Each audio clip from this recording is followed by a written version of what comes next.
Қайырлы күн, әріптестер. Алматы қаласы білім басқармасы қалалық білім берудегі жаңа технологиялардың ғылыми-әдістемелік орталығы техникалық және кәсіптік білім беру бөлімінің жоспарына сай IT құзыреттілігіңді жетілдір жобасы аясында коллаборативті орта құрудың интербелсенді тәсілдерінің жиынтығы педагогикалық айкидо тақырыбында колледж педагогтері үшін қалалық оқыту семинары ұйымдастырылып отыр. Бүгінгі өз тәжірибесімен бөлісетін әріптесіміз арнайы пән оқытушысы, нөмірі 1 Алматы қазақ гуманитарлық педагогикалық колледжінің арнайы пән оқытушысы Әуелова Мөлдір Мұхтаровнаға өз тәжірибесімен бөлісетін болады. Ендеше бүгінгі ұйымдастырылып отырған семинарымыз сіздердің жұмыстарыңызда, тәжірибелеріңізде жұмыс жасауға көптеген жаңағы жеңілдетуге жұмыстарыңызды және жақсы орындауға көмектеседі деп үміттенеміз.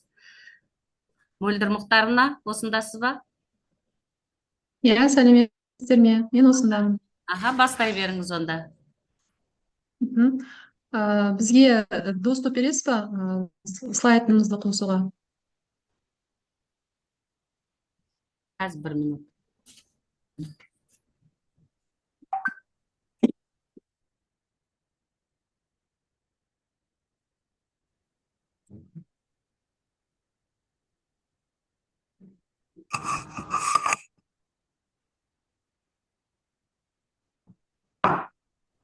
Берілді ма? Сәлеметсіз бе? Иә, берілді. Доступ берілді. Жақсы, бастай беріңіз. Сәлеметсіздер ме, құрметті әріптестер? Мен нөмір 1 Алматы қазақ гуманитарлық педагогикалық колледжінің арнайы пән оқытушысы Әуелова Мөлдір Мұхтарқызы. Мен сіздермен бүгінгі бөліскелі отырған жобамның тақырыбы коллаборативті орта құрудың интербелсенді тәсілдерінің жиынтығы педагогикалық айкидо тақырыбы. Біз қазір қандай қоғамда өмір сүріп отырмыз, яғни біз қоғамда жаңарып отырған, күрделі күн сайын артып отырған, тез жетіліп отырған заманда өмір сүріп отырмыз. Яғни бізге білімді болу деген сөздің өзі қазір жеткіліксіз. Яғни біз өмір бойы білім алуды оңтайландыру үшін, өзіміздің жеке қабілеттерімізді жан-жақты дамытып, оларға жан-жақты жетілдіру үшін, өзіміздің алдымыздағы білім алушыларға да жан-жақты креативті тез шешім қабылдай алатын өз ойларын ашық жеткізуге қабілетті балаларды тәрбиелеу біздің негізгі міндетіміз болып отыр. Яғни осы мақсатта біз өзіміздің сабағымыз барысында көптеген жаңа платформаларды, жаңа жасанды интеллект құралдарын пайдаланып келе жатырмыз. Яғни осы бүгінде мен сіздермен бөліскелі отырған жаңа платформа, яғни Quripod платформасы. Quripod платформасы ол бізге несімен ыңғайлы, несімен тиімді. Яғни Quripod платформасы ол бізге интеллекттің көмегімен жұмыс жасауға, ол оқушылар мен білім алушылар арасында презентацияларды, онлайн платформаларды құруда, яғни сұрақтар мен викториналық тапсырмаларды, пікірталастарды ұйымдастыру кезінде тиімді болады. Quripod арқылы біз не істей аламыз? Яғни слайдтар жасай аламыз, интерактивті тапсырмалар орындай аламыз, жасанды интеллекттің көмегімен көптеген контенттер жасай аламыз, оқушылармен кері байланыс ала аламыз және әртүрлі платформалардың жиынтығы ретінде қолдануға мүмкіндігіміз болады. Енді осы Quripod бізден ары қарай Quripod программасының мүмкіндіктерімен танысайық. Иә, сіздердің алдарыңызда Quripod программасы ашылды ма? Егер ашылса, ашылды деп айтсаңыздар, иә. Quripod программасына қалай кіреміз? Біз Quripod программасына кіру керек. Мөлдір Мұхтаровна, ашылған жоқ, слайдыңыз тұр ғой деймін. Дұрыстар, иә? Жақсы. Яғни біз Quripod программасын қолдану кезінде біз не істейміз? Google жолағына, яғни сіздер өздеріңіздің Google жолақтарыңызға quripod.com деп жазатын болсаңыздар, біз бірден Quripod программасына не істей аламыз? Кете аласыздар. Яғни Google платформасынан сіздер бірден Quripod программасына өтіп кете аласыздар. Яғни сіздер Quripod программасына өткен кезде сіздерге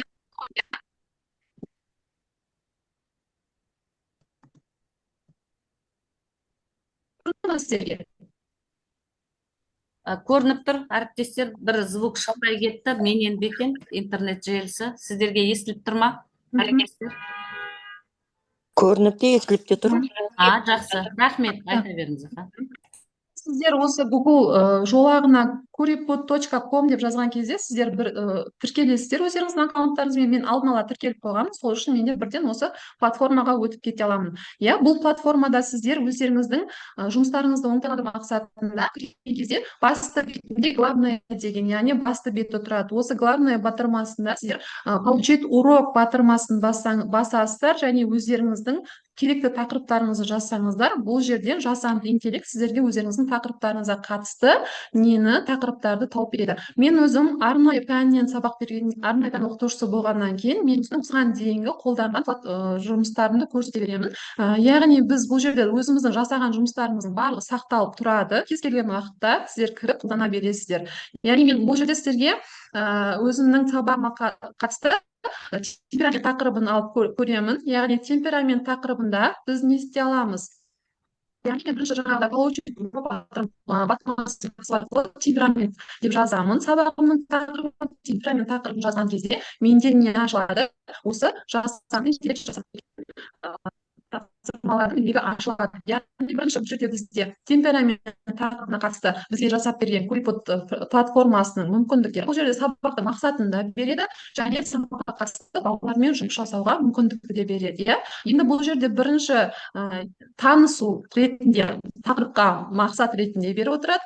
Одан кейін бізге ары қарай тапсырмаларды викториналық сұрақтар ретінде ұсынып отырады. Зерттейік деп береді бұл жерде бөлімдерінде. Және біз балалармен тапсырмаларды осылай орындай аламыз. Бұл платформаның негізгі мүмкіндігі, немесе негізгі фишкасы қалай деп айтамыз, яғни бұның негізгі фишкасында біз балалармен бірінші талдап болғаннан кейін жоғарғы бұрышында бастау деген батырмасы бар. Егер сіз осы бастау деген батырманы басатын болсаңыз, бізге не ашылады? QR код беріледі. Сіздер енді өздеріңіздің телефондарыңызбен осы QR кодты сканерлесеңіздер болады. Барлығыңыз кімге мүмкіндік бар, телефондарыңызбен сканерлеп көріңіздер. Сканерлеген кезде сіздерге осы платформа негізі ағылшынша атау береді сіздерге. Соның астында тағы да кішкене терезе ашылады. Сол терезеге сіздер өздеріңіздің қазақша аттарыңызды жазасыздар. Біздер қазір 2 адам. Сіздер кері байланыс беріп отырыңыздар. Бізде 2 адам қосылды. Осы QR жасасаңыздар, ол ешқандай нәрсе сұрамайды. Бірден сіздер осы платформаға өтіп кетесіздер. Сонымен ары қарай біз балалармен бірге дәл осылай жұмыс жасай аламыз. Қазір бізде 3 адам кіріп отыр. Тағы да кірсеңіздер, QR кодты сканерлесіздер, бірден өтіп кетесіздер. Өздеріңізге берген ағылшынша атауларды ұмытпаңыздар. Оның астына сіздер өздеріңіздің қазақша аттарыңызды жазып отырыңыздар. Кішкене терезе ашылады осы жерден. Қазір бізде 6 адам қосылды. Сіздер студенттеріңізді дәл осылай қосыла алады. Сіздер 25 студентпен, 20 студентпен, немесе 12 студентпен, қанша студенттеріңіз бар, сонша студентпен кіре аласыздар. Бұл платформа тегін, ақылы түрлері де бар, бірақ біз көбінде тегін мүмкіндіктерін пайдалануымызда болады. Бізде сонымен 7 оқытушы кірді. Енді 7 оқытушымен осы бүгінгі ары қарай сабағымызды жалғастыра берейік. Енді біз осы жерде мен қазір начальник батырмасын басқан кезде сіздер жаңағы неге өтесіздер? Слайдқа менімен бірге өтесіздер. Сіздерге де көрінді ма? Көрінді, Енді біз жаңағы жоба жасап берген ары қарай жұмыспен бірінші сыныптың мақсатымен таныстық. Енді сіздер бұл жерде балалармен жұмыс жасау кезінде, қараңыздар, бірінші мына жерде мақсаты деп шыққан кезде ешқандай уақыт көрсеткен жоқ. Бұл жерде біз балалармен жұмыс жасай алмаймыз. Егер уақыт көрсетпесе, бұл тек қана ашық талқылауға арналған сұрақ ретінде ғана беріледі. Ал екінші бетін өткен кезде бізге береді 3 минут деген уақыт берді. Минутты мен көбейте аламын. Тапсырманың күрделілігіне байланысты немесе минутты мен есте азайта аламын. Қазір мен сіздерге 1,5 минуттық уақытты қоямын. Енді сіздер 1,5 минутта қазір мен бастау батырмасын басқа кезде осы жобаны, платформаның берген тапсырмасын оқып алыңыздар қазір. Содан кейін осыған байланысты сіздер өздеріңіздің жауаптарыңызды сурет ретінде саласыздар. Енді астына қарасаңыздар, төмен жағында ең таныс суретке дауыс береміз деп тұр. Ең жақсы суретке сіздерге не береді? Жоба платформа өзі бағасын беріп отырады. яғни қазір мен бастаған кезде өзіңіздің қуанышты немесе ренжулі кезіңізде ойлаңыз және сол кездегі өзіңіздің бейнеңізді суреттеңіз деп тұр. Мен уже сіздерге уақытты бердім. Сіздер енді ашылған тақтаға өздеріңіздің суреттеріңізді бейнелеп салуларыңыз керек. Темперамент тақырыбына қатысты бұл жерде, яғни қуанышты, қайғылы немесе ауа райы әсер етеді ма, қандай уақытта көп қуанамыз, қандай уақытта көп ренжиміз деген сияқты негізгі мәселелерді қарастырып отырамыз. Бізде 1 минут уақыт бар. 1 минут уақытта сіздер өздеріңіздің суреттеріңізді асықпай салсаңыздар болады. Егер сіздер тез аяқтап қойсаңыздар, маған белгі беріңіздер, мен уақытты өзім де тоқтата аламын. Егер сіздер тез аяқтап қойдық, біз барлығымыз суретімізді салып қойдық десеңіздер. Ал бірақ сіздердің сурет салуға әлде де 50 секундтай уақыттарыңыз бар. Бұл платформада тағы да сіздер егер де суреттер салып болғаннан кейін платформа өзі студенттерге кері байланыс береді соңында. Жақсы, тырыстыңыз деп. Біреуге орысша келеді, біреуге қазақша келеді. Платформа өзі қалай сіздерге жібереді, солай кері байланысты ала аласыздар. Бізде 25 секундтай уақыт қалды. Егер біз аяқтадық десеңіздер, маған белгі беріңіздер. Біз аяқтадық. Аяқтасаңыздар, бізде 10 секундтай уақыт қалған еді. Мен тағы да ары қарай ести аламын, өзімде тоқтата аламын. Жақсы, бізде дайын қазір бізге жасаған мұғалімдердің, оқытушылардың негізгі суреттері көрінеді. Яғни біз барлығымыз бірге көре аламыз. Артықшылығы неде? Яғни біз артықшылығында бізде 2 оқытушы ғана кері байланысын жасапты. Яғни бұл уақытты үнемдейсіз. Осылай студенттердің барлығы бірден салып бере аласыз. Яғни бірден барлығын ести алады, жұмысты орындай алады. Біртіндеп емес, барлығын бірден біз неден көре аламыз? Тақтадан бірге көріп отыра аламыз. Дәл осылай біз ести алады екенбіз, сіздермен студенттердің жұмысын талдай алады екенбіз. Тек қана сурет салады деп ойламаңыздар. Бұл жерде өзінің ойын жазуға да болады, өзінің негізгі жаңағыдай суреттен басқа да іс-әрекеттермен орындауға болады. Оның алдындағыға қарасаңыздар, бұл жерде ашық талқылаймыз. Темперамент деген не деген сұраққа жауап береміз. Оның астына сізге критерияларын да беріп тұр. Төменгі жағында темперамент не деп береді, соның төменгі жағында бізге ерекшеліктерін, темпераменттің негізгі критерияларын да береді. Келесі тапсырмасында тағы да бізге уақыт беріп тұр. Демек, бұл жерде де не істей аламыз? Студенттермен бірге жұмысты орындай аламыз. Мен сіздерге енді 2 сөзден немесе одан да көп сөздерді қолданып, осы темперамент деген ұғымға өзіңіз анықтама беріңіз деп тұр. Мен сізге енді 40 секунд уақыт берейін, сіздер бұны да орындап көрейік. Тек қана сурет салуға ғана емес, жазуға да болатындығын көреміз. Жаңағы сканерден кіресіздер, қайтадан сол сканерларыңызбен кіріп, өздеріңіз соны жасай бересіздер. Сіздерге ашылып тұр ғой, 30 секунд қана уақыттарыңыз қалды. 2 сөзді немесе одан да көп сөздерді пайдаланып, темперамент дегеніміз не? Темперамент сезіну ма? Темперамент әсер ету ма, темперамент әрекет ету ма, қандай сіздердің жауаптарыңыз болады? Өздеріңіздің болжамды жауаптарыңызды жазасыздар. Болжамды жауапты студенттер жазғаннан кейін сіздер соның ішінен ең керемет жауапты таңдап, өздеріңізде кері байланыс жасап отырсаңыздар болады олармен, студенттермен. Бұл студенттер үшін қызықты және сабақты бәріміз бірге орындауға мүмкіндігі көп. Және бұл өте тиімді платформа. Жеңіл, балалар үшін жеңіл, қолжетімді, тиімді платформа. Яғни біз бұл жерде енді қандай жауап жазғанын тағы да бірге көре аламыз. Темперамент сезіну депті. Темперамент сезіну деген, темперамент ерекше деп аяқтаусыз қалған екен. Демек, дәл осылай сіздер өздеріңіздің жауаптарыңызды балалармен бірге көруіңізге болады. Бұл тиімділігі осында, яғни бұл жерде темпераменттің түрлеріне мәселе беріледі және оның шешімі. Бұны біз балалармен не істейміз? Ашық түрде бірге талқылай аламыз. Яғни бұл темперамент не дегенімізді тағы да бұл жердегі бөлімінде, яғни бұл берген платформаның ойынның түрінде біз бұл жерде өзіміздің жеке жауаптарымызды жазуға мүмкіндігіміз болады. Енді біз бұл платформадан Платформаның тағы да қандай мүмкіндіктері бар, платформаның тағы да қандай мүмкіндіктері бар екенін қазір мен сіздерге слайд арқылы да көрсетемін. Қандай мүмкіндіктерін қолдана аласыздар. Бір ғана осы несін түрін ғана деп ойламаңыздар. Өздеріңіз жасай аласыздар. Өздеріңіз егер өзгерте аласыздар, редактирование жасай аласыздар, өздеріңізге керекті мәліметтерді қарастыра аласыздар. Яғни сіздерге қазір экрандарыңызда көрінген болса, бұл платформаның көмегімен қандай жұмыстар жасай аласыздар, слайдтарыңызды жасай аласыздар, өздеріңіздің түрлі тестілеріңізді орындай аласыздар, сабаққа қажетті әртүрлі балалармен бірге күн тәртібін құра аласыздар, викториналық сұрақтар осы бөлімдерінен құра берсеңіздер болады, иә. Мына екінші тағы да бөлімін ашсаңыздар, бұл жерде тағы да сұрақтардың, викториналық ойындардың көптеген түрлерін қолдануға болатындығын көресіздер. Яғни бұл біз үшін тиімділігі осында, қолжетімді, балалар үшін жеңіл, оңай түрде қолдануға болады, иә.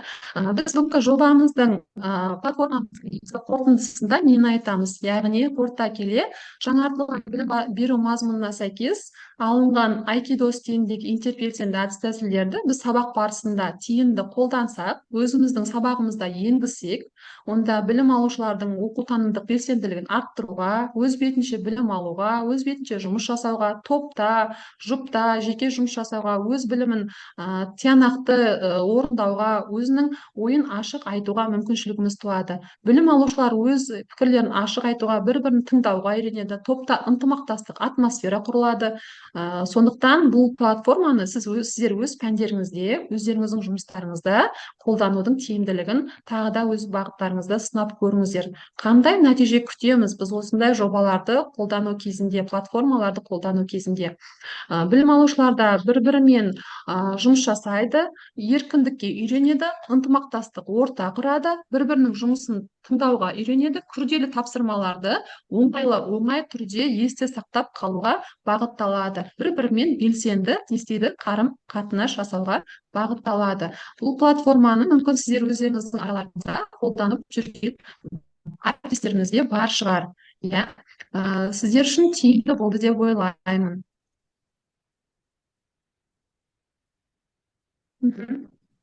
Сіздер үлгердіңіздер ма бірге жасауға, бізбен бірге жасап көруге? Мөлдір Мұхтаровна, сіз аяқтадыңыз ба? Иә. Рахмет сізге көп. Әріптестер, осы сұрақтарыңыз болса, осы жоба бойынша ұсыныстарыңыз болса, қойсаңыздар болады. Және бұл айта кетейін дегем, жазба біздің YouTube каналымызға жүктеледі. Асықпай тағы қарасаңыздар болады. Тағы қосымша сұрақтарыңыз болса, Мөлдір Мұхтаровна, телефоныңыз жазсаңыз, ана жерге чатқа қалдырсаңыз, керек әріптестеріміз алып сізге хабарласатын болады. Және осы IT құзыреттілігін жетілдір жобасы ай сайын сіздерге жоспарға сәйкес өз жалғасын табатын болады. Енді сұрақтарыңыз болса, Мөлдір Мұхтаровнаға қойсаңыздар болады. Әріптестер, ұсыныстарыңыз бар ма?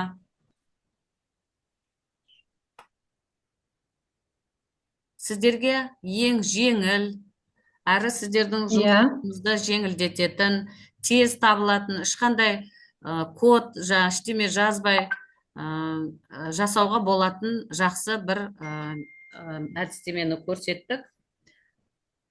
Және жұмыс жасағанда бар балдар бірге қатысып отырады. Қазір балдардың бәрінде сотовый телефон бар ғой енді. Кері байланыс ала аласыздар. Жаңа қорытынды жасап кеттіңіз, өте жақсы, түсінікті болды. Әріптестер, сұрақтарыңыз болса қойыңыздар.